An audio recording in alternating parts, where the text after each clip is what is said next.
1 Samuel capítulo 17, versículo 32, diz o seguinte: Davi disse a Saul: ninguém deve ficar com o coração abatido por causa desse filisteu.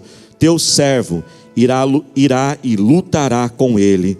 E Deus manda dizer: não deixe o teu coração abatido por causa desta luta. Versículo 33, respondeu Saul: você não tem condições de lutar contra este filisteu. Você é apenas um rapaz e ele é um guerreiro desde a mocidade. Davi, entretanto, disse a Saul: teu servo toma conta das ovelhas de seu pai. Quando aparece um leão ou um urso e leva uma ovelha do rebanho, eu vou atrás dele, dou-lhe golpes e livro a ovelha de sua boca. Quando se vira contra mim, eu o pego pela juba e lhe dou golpes até matá-lo. Teu servo pôde matar um leão e um urso. Esse filisteu incircunciso será como um deles, pois desafiou os exércitos do Deus vivo. O Senhor que me livrou das garras do leão e das garras do urso, me livrará das mãos desse filisteu.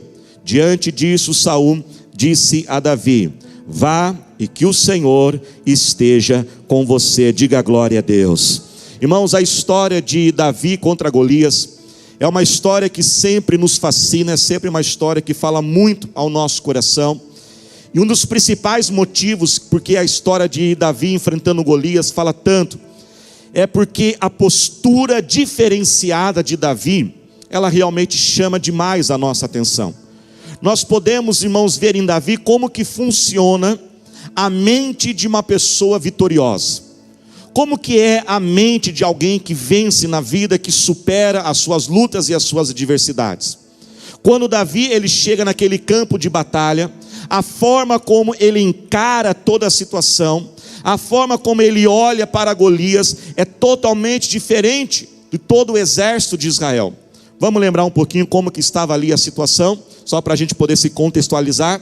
Nós lembramos, irmãos, que a Bíblia nos diz aqui no começo do capítulo, que o exército filisteu, que era um povo inimigo de Israel, eles declararam guerra contra o povo de Israel. E naquela época, para que pudesse, muitas vezes em batalhas, em guerras, evitar que muitas pessoas viessem a morrer numa batalha, era comum muitas vezes os reis fazerem um certo tipo de acordo entre eles, e eles acordavam que ao invés de todo o exército batalhar um contra o outro, cada exército apresentaria o seu melhor guerreiro.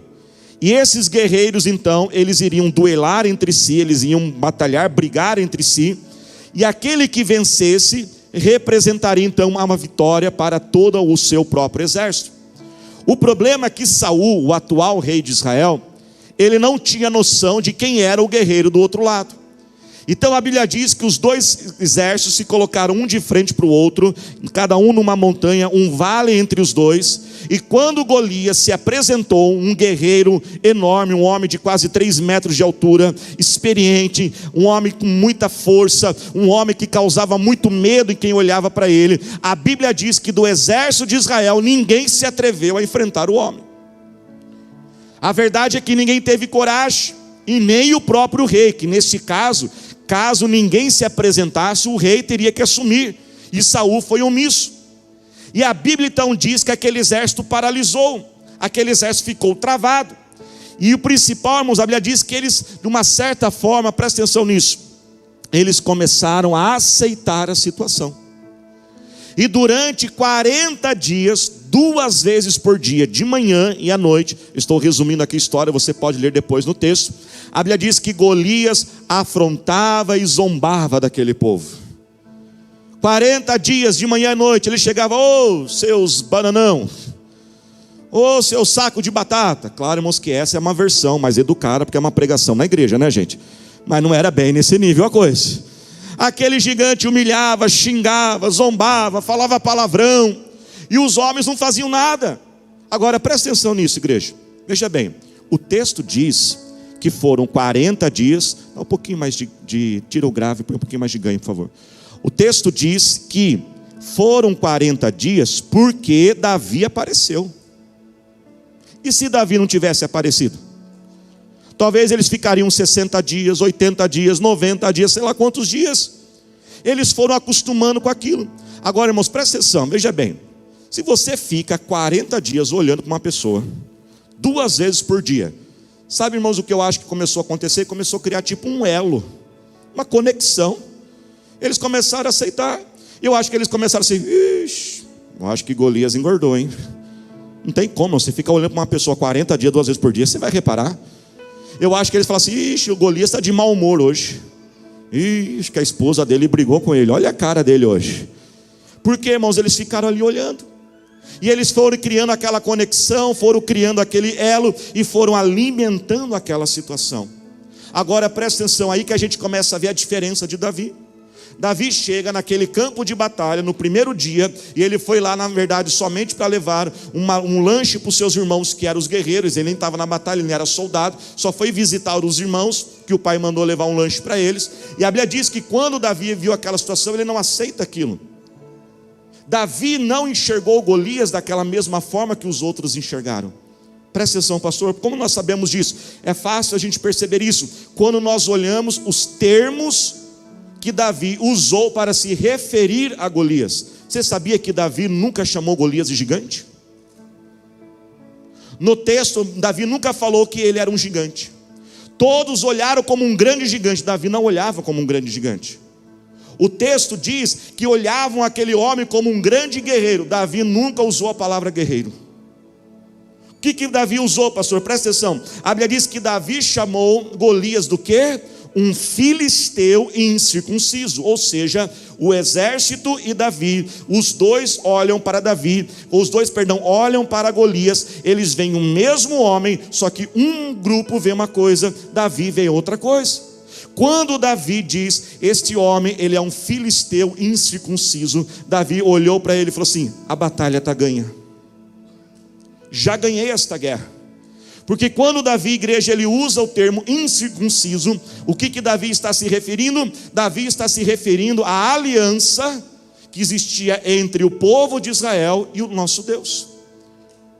Um dos símbolos da aliança do povo de Israel com o povo judeu era que todo menino judeu, ao 8º dia, ele tinha que ser circuncidado. Pastor, o que é circuncidar um menino ao 8º dia? Eu não vou explicar aqui, tá bom? Depois você pesquisa, tá? Porque senão os homens saem tudo correndo da pregação. Mas este era o símbolo da aliança. Então quando Davi fala, ele é incircunciso, Davi está dizendo, ele não tem aliança com Deus. E nós somos um povo aliançado com Deus. Veja bem, Davi falou, quem é este homem e filisteu incircunciso para afrontar o Senhor dos exércitos? Davi, ele entende que é aquele gigante, aquele homem, Golias, ele não está afrontando o povo, ele está afrontando o próprio Deus. Por quê? Porque Davi conhecia a palavra de Deus, e a Bíblia diz que o povo de Deus sofre porque não conhece a palavra de Deus. Quando Davi diz, eu tenho uma aliança com Deus, ele está se referindo esta aliança que começou lá com Abraão. Abraão foi aquele que iniciou o povo de Israel, que recebeu as primeiras promessas. E você lembra de uma das promessas que Deus disse para Abraão? Gênesis capítulo 12, Deus falou para Abraão, esta promessa se estendeu para a nação, e ela se estende para nós hoje, aonde está escrito e declarado sobre nós, aquele que te abençoar será abençoado, e aquele que te amaldiçoar será amaldiçoado. Ou seja, na aliança dizia, e vocês são o meu povo, mexeu com vocês, mexeu comigo, criticou vocês, estão me criticando, estão ali querendo atacar vocês, vocês estão me atacando. Então quando Golias começa a atacar o povo, Davi entende, esse homem é louco, ele está mexendo com o próprio Deus, essa batalha já está ganha. E eu quero declarar em nome de Jesus, que a bênção de Deus está sobre você. Guarde esta promessa, você leva a bênção de Deus para a tua casa é abençoada por causa de você, o seu local de trabalho é abençoado por causa de você, porque você e eu temos uma aliança com o nosso Deus. Davi, irmãos, não criou um elo, Davi não criou uma conexão com Golias, e essa é a primeira grande verdade dessa mensagem hoje. Mantenha o seu inimigo no lugar dele, mantenha o seu inimigo na proporção correta. E quando eu uso a palavra aqui inimigo, quero que você preste atenção. Não é somente o inimigo de uma pessoa contra você. Esse inimigo pode ser uma enfermidade. Esse inimigo pode ser um hábito que você precisa vencer, um pecado que você precisa se libertar, uma situação difícil. Não crie um elo, não crie uma conexão, não crie um vínculo com o seu inimigo. Davi não criou. Davi não ficou ali se relacionando com Golias. Davi não permitiu que Golias se tornasse mais do que ele era. Nesse mês, irmãos, de fevereiro, nós estamos trabalhando essa temática, que nós não somos super-heróis. E sabe, igreja, quando nós alimentamos o complexo de super-herói, automaticamente nós também alimentamos a necessidade de se ter um vilão na nossa vida. Eu vou repetir, quando você alimenta um complexo de super-herói, que nós estamos orando contra, amém, igreja? Porque nós não somos super-heróis. Mas se nós alimentamos o complexo de super-herói, automaticamente nós alimentamos o complexo de ter um vilão na vida. E o que é o vilão? Todo super-herói tem um grande vilão, não tem mesmo? E o super-herói necessita ter um vilão. Pessoas que escrevem as histórias dos heróis, os roteiristas, eles precisam cada vez mais aumentar a grandeza do vilão. Porque a grandeza do herói é definida pela grandeza do vilão. Quanto mais forte, maior for o vilão, não é isso mesmo? Mais forte ele é o herói. O herói, ele necessita de ter um vilão, para que ele possa então ser o salvador. Por quê? Se ele vai ser o salvador, tem que ser o salvador de algo. Se ele tem que lutar e defender as coisas, as pessoas, ele tem que defender de alguém. Quem não lembra aí os vilões, né? Vamos lembrar rapidinho aí, ó. Do Batman, é o Coringa, é isso? Né? Do Super-Homem, o Lex Luthor. Do Homem de Aranha, Homem-Aranha, nem sei o que é esse aí. Como que é o nome desse? Duende Verde, né? Vamos só para a gente ficar um pouquinho bem humorado aqui, ó. A pastora Thalita fez semana passada, eu vou copiar ela. Vamos ver aqui as idades, gente. Vou fazer uma pesquisa de idade agora, hein? Ai, ai, ai, né? Vamos ver aqui, ó. Põe o próximo aí. Vamos ver quem sabe qual é o vilão desse herói aí, ó. Quem sabe, levante a mão. Quem não sabe, levante a mão. Tudo velho, vocês estão tudo velho. Vocês nem sabem quem que é o Goku. Da onde ele veio. Você sabe, né, fião? Quem que é o inimigo do Goku? Isso aí, parabéns, palmas para ele. Pode aplaudir Jesus. Isso. Pode pôr aí, isso. Agora, quero ver. Quem sabe o vilão desse aqui, ó. Põe o próximo aí. Viu que eu estou profeta hoje? Tudo velho. Tudo uns velhos, né? Quem tinha a coleção do He-Man aí, gente? Né? Eu tinha a coleção do He-Man, né? O esqueleto, caveira, sei lá, isso que é esqueleto, né? Agora presta atenção, irmãos. Veja bem. O herói, ele precisa do vilão, porque o vilão sustenta o herói. Olha que algo interessante. Da mesma forma, irmãos, muitas vezes, presta atenção, nós pegamos alguns problemas, adversidades, situações difíceis da vida e transformamos nela num vilão. Eu crio uma relação com aquele problema. Eu crio uma intimidade com aquele problema. Porque agora a minha existência, o que eu faço, depende daquele problema. Você já viu uma pessoa que tem uma dor crônica? Ela tem uma dor crônica por muito tempo. Ela começa a falar da dor como se fosse amiga dela, já viu?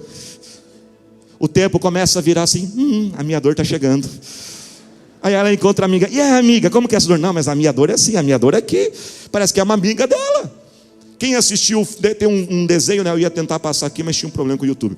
Do filme Lego Batman. Tem um filme, né? O desenho do Lego Batman.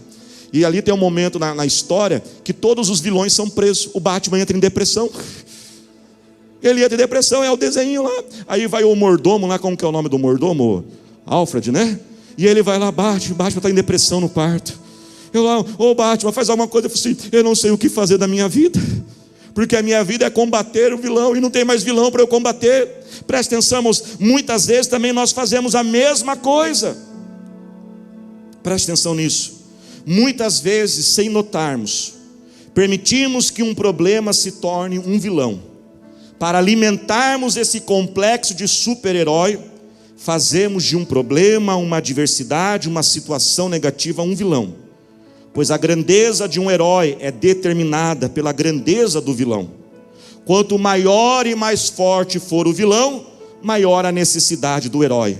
Criamos uma ligação, um elo com este vilão.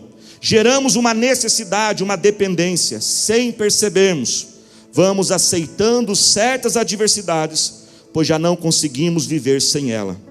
Aquela situação negativa define quem somos, nossa existência. Será que você não criou um vilão para você ser um herói? Por que nós fazemos isso, pastor? Existem alguns motivos. Fazemos isso, irmãos, muitas vezes porque queremos ser o grande salvador. Queremos sentir importantes. Queremos sentir que nós temos que resolver as coisas. Então eu preciso permitir um vilão na minha vida. Quem está entendendo, diga amém. Fazemos para receber atenção e afeto, para que as pessoas olhem para nós. Queremos permitir vilões para que nós sempre possamos ter algo ou alguém para culpar e dizer: a minha vida é desse jeito por causa daquilo ou por causa daquilo. Então eu não posso eliminar o problema, porque se eu eliminar o problema, eu não tenho para quem transferir a responsabilidade. Deixa eu colocar isso aqui em alguns exemplos para a gente ver. Você já percebeu que tem pessoa que ela alimenta um problema para receber atenção? Inconscientemente ela não se livra do problema, porque se ela se livrar do problema, deixará de receber a atenção. Eu lembro que tinha uma pessoa que orava muito e nada resolvia. E um dia perguntei a Deus: Deus, o que está acontecendo?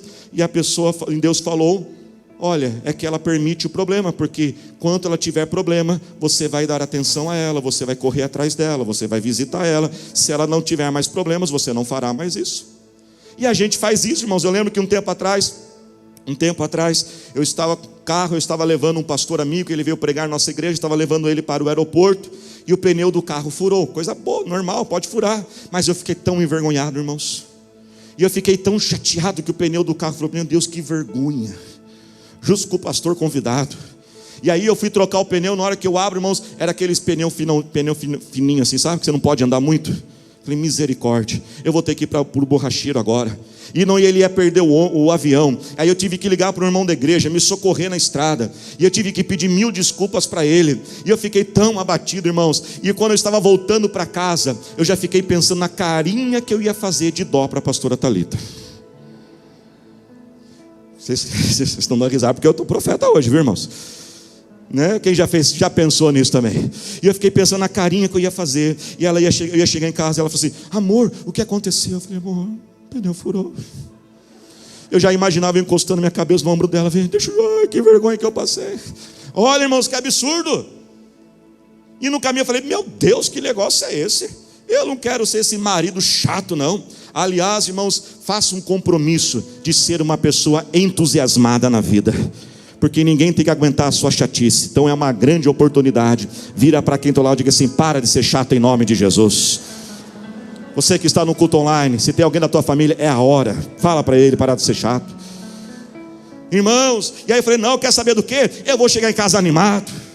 E eu cheguei em casa animado. E aí aconteceu: o pneu do carro furou, passei uma vergonha, agora Deus, mas vamos jantar.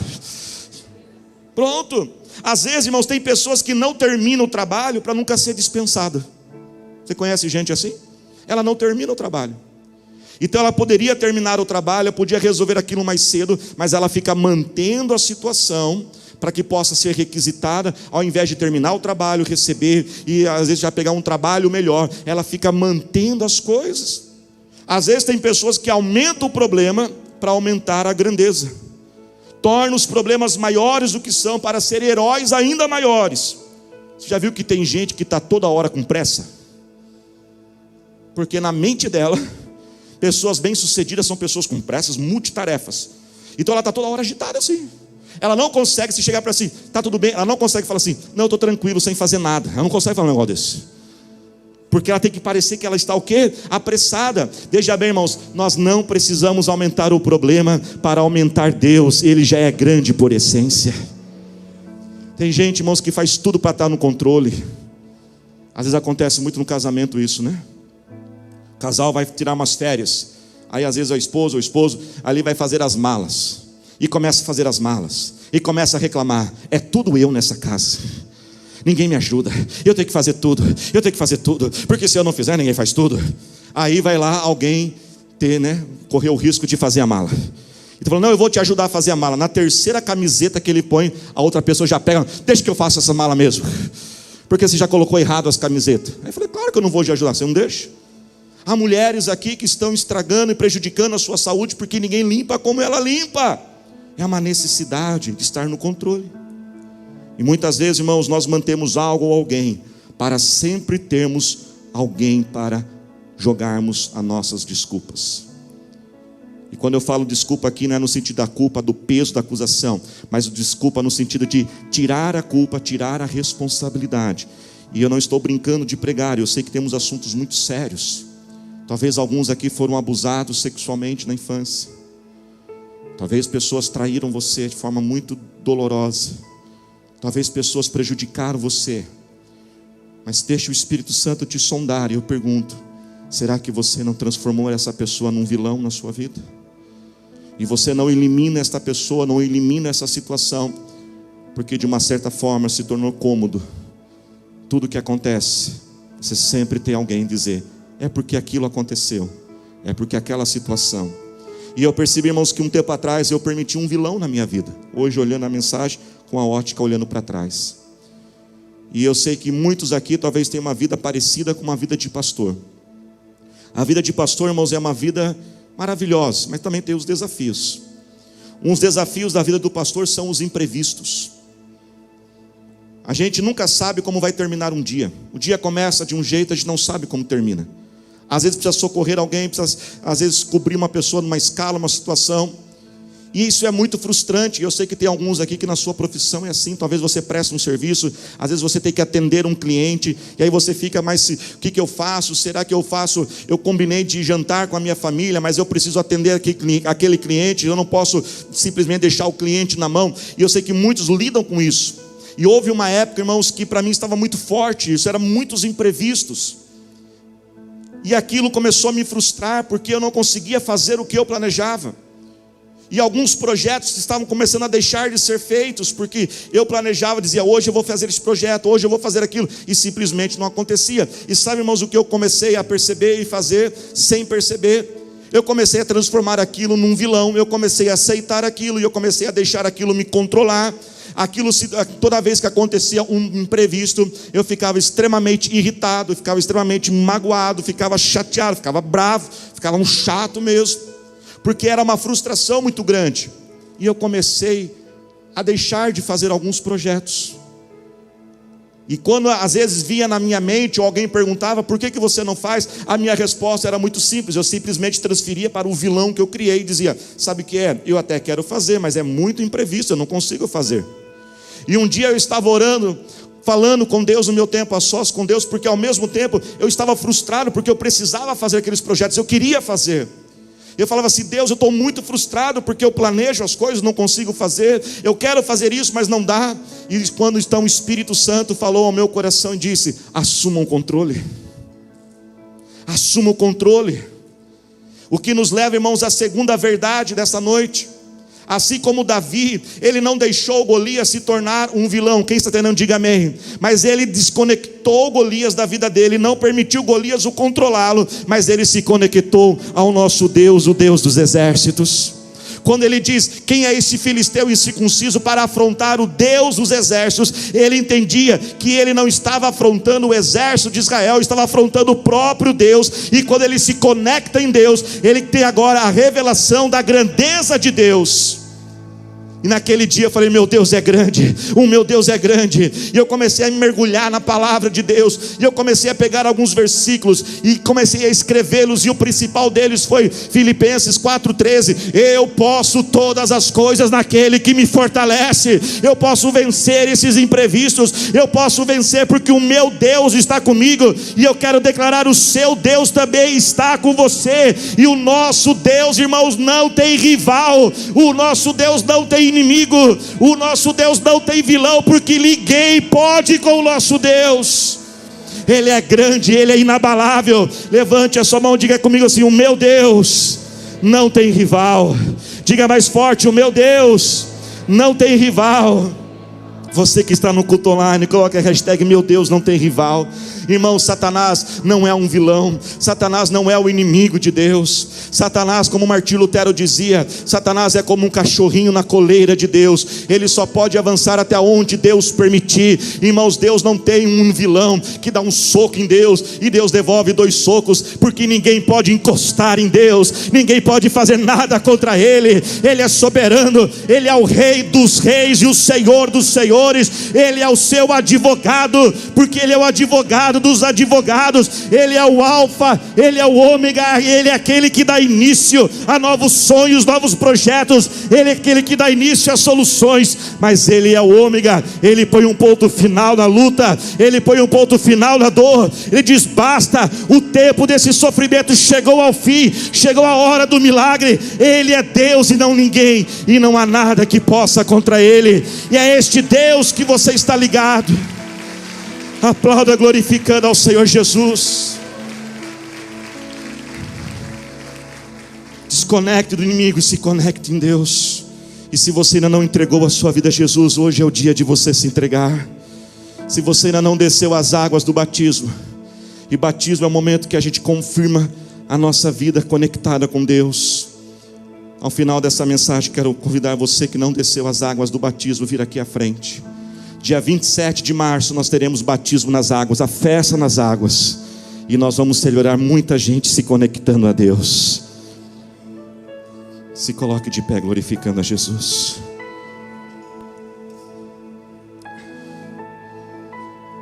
Depois que Davi mantém Golias no seu devido lugar e não torna ele um vilão, e ele se conecta a Deus, a grandeza de Deus, preste atenção. Chegamos à terceira verdade dessa mensagem. Quando nós fazemos isso, irmãos, as estratégias e os recursos de Deus começam a ser liberados sobre nós. Por que Davi rejeitou a armadura de Saul e a espada de Saul? Porque ele sabia quem Golias era e quem ele era. Então ele falou assim: eu não preciso dessas estratégias. Quando Davi conecta-se em Deus e não deixa Golias virar um vilão, a unção de Deus começa a vir sobre ele. Os recursos de Deus vêm sobre ele. Preste atenção nisso. Davi, irmãos, atirou uma pedra, mas jamais uma pedra derrubaria um homem como aquele. Quem derrubou Golias foi a mão de Deus. E eu quero declarar 3 bênçãos que o Senhor está derramando sobre nós. Primeiro, Ele derrama sobre você uma coragem para viver novas histórias. Esse é o ano de novas histórias. É preciso força e coragem. O Senhor te dá a força neste momento para você não aceitar mais essa situação. Pare de aceitar que é assim mesmo. Ah, mas todo mundo hoje tem um pouquinho de ansiedade. Você não é todo mundo. Ah, mas todo mundo hoje tem um pouquinho de dívida. Você não é todo mundo. A Bíblia diz que 1000 cairão ao meu lado, 10.000 à minha direita, mas eu não serei atingido. A segunda bênção que Deus vai derramar sobre você, Ele vai iluminar a tua mente para ideias e soluções e estratégias. E terceiro, o Senhor está liberando os seus recursos espirituais. Tome posse. Nos próximos dias alguém vai indicar você. Não sei para quem é essa palavra. Alguém vai lembrar de você e você vai ser indicado. A unção de Deus, a prosperidade, Deus está liberando uma chave de prosperidade sobre a sua vida. Quando, irmãos, não permitimos que aquele inimigo se torne um Golias, conectamos em Deus, Deus começa a transformar. E eu queria encerrar essa semana preparando essa mensagem. Eu amo pregar, irmãos, e eu amo preparar a mensagem. Preparar a mensagem é um processo de muitas horas. E eu estava preparando a mensagem, quando algo aconteceu, o Espírito Santo falou assim: faz agora o que você está preparando. E eu estava, irmãos, todo concentrado, preparando a pregação. E eu estava ali na profundidade, concentrado. E eu estava ali, irmãos, nas alturas das regiões celestiais. Eu estava na profundeza do conhecimento da sabedoria bíblica. Ficou bonito, né, gente? Eu ensaiei isso aí. Eu estava na vastidão da dimensão da alma e da psique humana. Olha, gente, onde que eu cheguei? Eu estava nessa esfera. E faltava só um pouquinho para eu concluir a ideia. Mais uns 20 minutos quietinho ali e eu terminava. Quando a pessoa que ajuda a gente lá em casa, ela bateu na porta e falou: pastor. Eu falei: o que foi? Ela: desculpa interromper, mas acabou o presunto da lasanha. Eu falei: não é possível. Não é possível. Eu estou nessa profundidade da coisa. E na hora, irmão, já voltou. E na hora já começou a querer vir aquela irritação dos imprevistos. O Espírito Santo falou assim: faz agora o que está pregando. Porque a pregação, irmãos, tem que pegar o pregador primeiro. Eu falei: essa irritação dos imprevistos não vai se tornar um vilão na minha vida. Eu falei: não vou ficar irritado. Na minha cabeça eu já tive que fazer o trajeto, ter que ir para o supermercado comprar. Mas eu falei: eu vou comprar, eu vou pegar meu filho na escola, eu compro na volta. Mas eu ia atrasar o almoço, que ia atrasar para levar para o treino. Aquela correria que todos nós temos. Na minha cabeça eu falei assim: não vai dar, vai ter que ser agora mesmo. Mas eu falei: eu não vou ficar irritado. E não deixei aquela irritação virar um vilão da minha vida. Conectei em Deus e falei: Deus, o Senhor sabe que faltou pouco para eu terminar essa mensagem. O Senhor sabe como eu gostaria esses poucos mais minutos para concluir aquilo que eu planejei. Mas eu descanso em Ti, Pai. E essa mensagem vai ser uma bênção assim mesmo. Sabe, irmãos, quando eu fiz isso, o Senhor começou a derramar as estratégias na mente. E olha, eu tinha esquecido de algo. No condomínio que eu moro tem um mercadinho. 50 segundos indo a pé da porta da minha casa. E eu tinha esquecido que lá tem o abençoado do presunto. Fui lá, terminei. Então falei para a moça, falei: olha, me dá mais 20 minutos, eu vou terminar aqui. E depois eu fui. E ali Deus conduziu todas as coisas. Só que o nosso Deus sempre faz mais, né, irmãos? Sabe o que aconteceu naquele trajeto de 50 segundos até comprar o presunto? Deus começou a continuar falando comigo. E aquilo que eu não tinha falado comigo lá no meu quarto orando, Ele falou naquele trajeto. Alguns pontos dessa mensagem surgiram naquele trajeto. Se eu tivesse permitido a irritação, se eu não tivesse descansado em Deus, não teria vencido. Mas o Senhor, Ele me capacitou. E é o mesmo Deus que capacita você.